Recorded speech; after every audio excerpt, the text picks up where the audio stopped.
墨壺は何に使いますか？はい、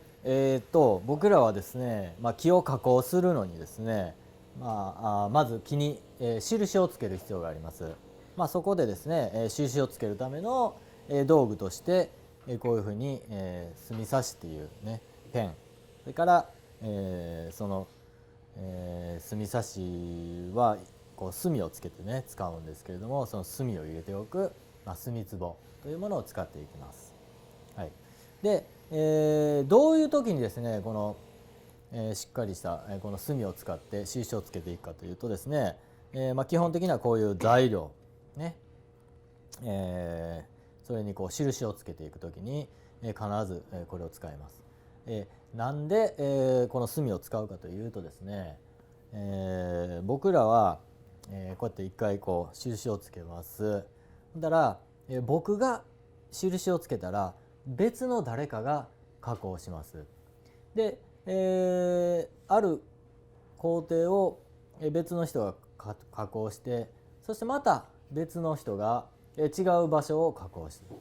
その間にですね材料はあっちへ行ってこっちへ行ってこっちへ行ったと、どんどんどんどん材料は動き回ります。そうするとですね材料はこう回転したり、それからこうぐるぐる、擦れたりしてですね、このマークを、時々消そうという、方向に動きます。でその時にですね、例えばこの鉛筆でね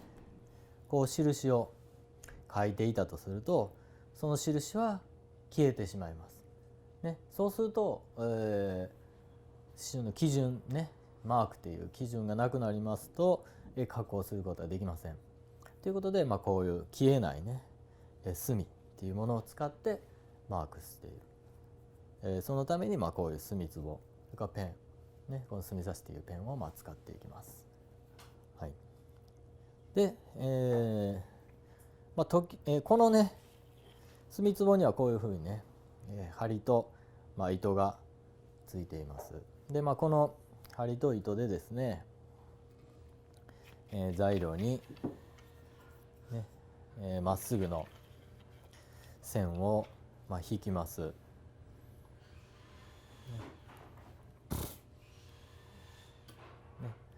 まっすぐの線を引きます。でその時にですね、僕らが基本的に使う材料の長さっていうのは、3メーター、3メーター、それから4メーター、それから6メーターというのがね、基本の長さになります。ですからこの糸は、最低6メーターは必要でしてね、